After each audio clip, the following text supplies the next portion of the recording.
Welcome to The Explainer. If you're the kind of person who loves to really peel back the layers of complex technology to see how it ticks, well, you're in exactly the right place.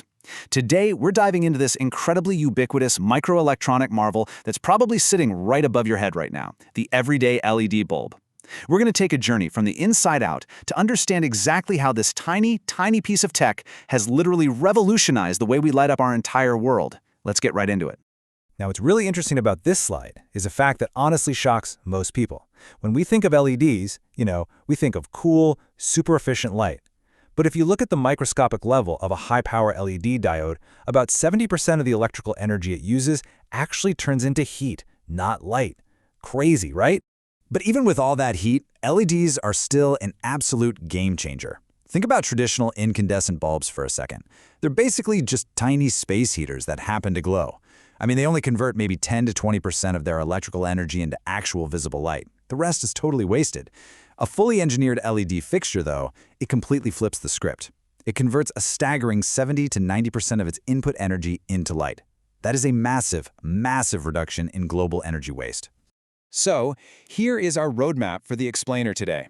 We're starting microscopic with the physics of LED light, decoding the science of luminous efficacy, and then uncovering the hidden hardware, the LED driver and thermal management systems.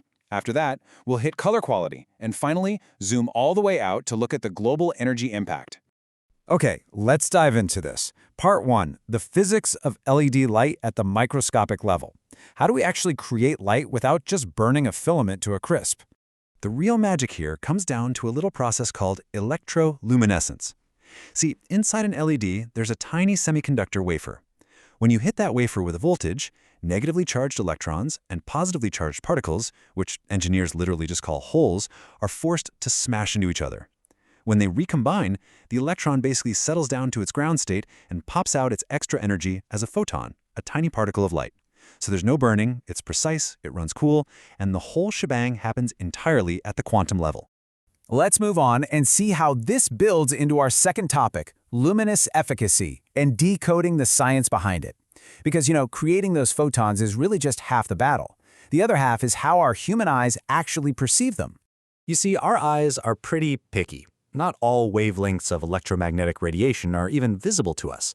Things like infrared and ultraviolet, totally useless for lighting up your living room. So we use luminous efficacy. This is basically the holy grail metric that tells us exactly how efficiently a light source converts electrical power into light that we can actually see, and we measure that in lumens per watt.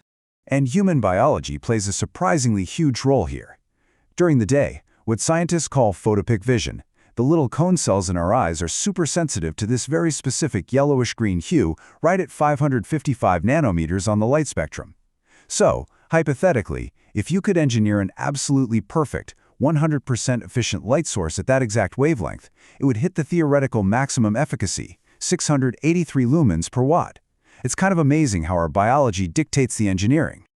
All right, part 3, the hidden LED driver and powering the diode. Let's zoom out from the quantum physics and eyeball biology for a second and look at the actual hardware tucked away inside your light bulb. So here's the thing, you can't just wire an LED directly into your wall socket.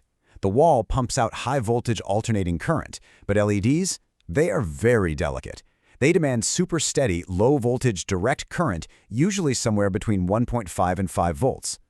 That's where the LED driver comes in, as the ultimate translator. It takes that intense wall power, rectifies and regulates it, and safely steps it down to the exact low-voltage DC power the diode needs to shine. And there are basically two main flavors of these drivers you should know about. First, constant current drivers. These deliver a perfectly steady stream of current, which is absolutely vital if you want precise, flicker-free dimming. On the flip side, constant voltage drivers provide a fixed voltage. Those are perfect for when you've got a whole bunch of LEDs hooked up in parallel, like say a long LED strip light running under your kitchen counters. Which perfectly sets up part 4, thermal management and surviving the heat. This is arguably the toughest engineering hurdle inside the bulb. Remember that 70% heat figure we talked about at the beginning? Yeah, well, because LED chips are just so unbelievably tiny, all that waste heat gets incredibly concentrated. If engineers don't pull that thermal energy away fast enough, the semiconductor die will literally bake itself to death, ruining its lifespan. To stop that, they pack these bulbs with some serious cooling tech. We're talking thermally conductive adhesives, metal core printed circuit boards that act like giant heat spreaders, and those finned aluminum heat sinks you see to convect heat into the surrounding air.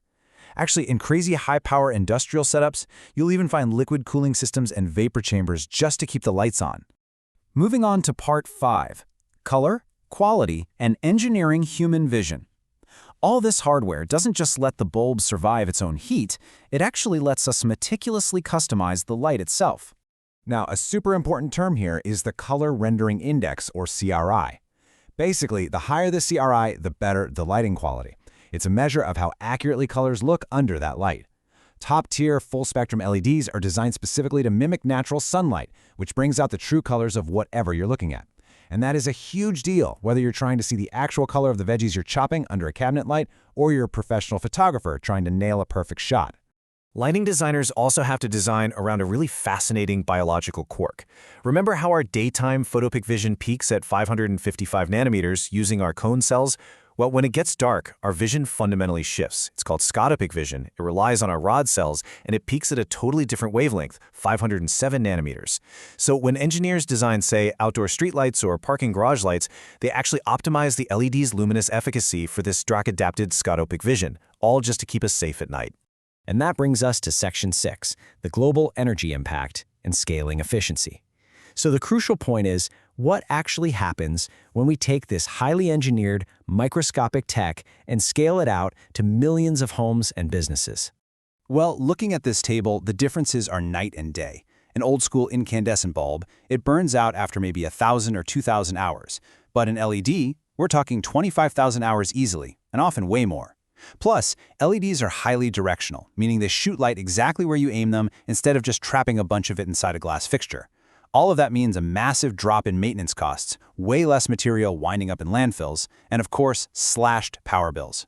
And when you look at the macro scale, the numbers will blow your mind. The Department of Energy estimates that by the year 2035, just switching over to LED lighting could save an estimated 569 terawatt-hours of electricity every single year in the US alone. To put that massive number into perspective, that is the equivalent of the annual energy output of over 92 huge 1,000 megawatt power plants. It's just staggering. This is an environmental payoff that is literally reshaping our entire power grid. We've taken complex quantum physics, wrapped it in advanced thermal engineering, and essentially created the perfect light. But with the rise of smart lighting, dynamic color spectrums, and ever-increasing efficiency, we've engineered the perfect light, but how will it illuminate our future? Something to think about, right? Anyway, I really hope this explainer helped shed some light on the science for you. Pun absolutely intended. Keep learning, and we'll catch you in the next one.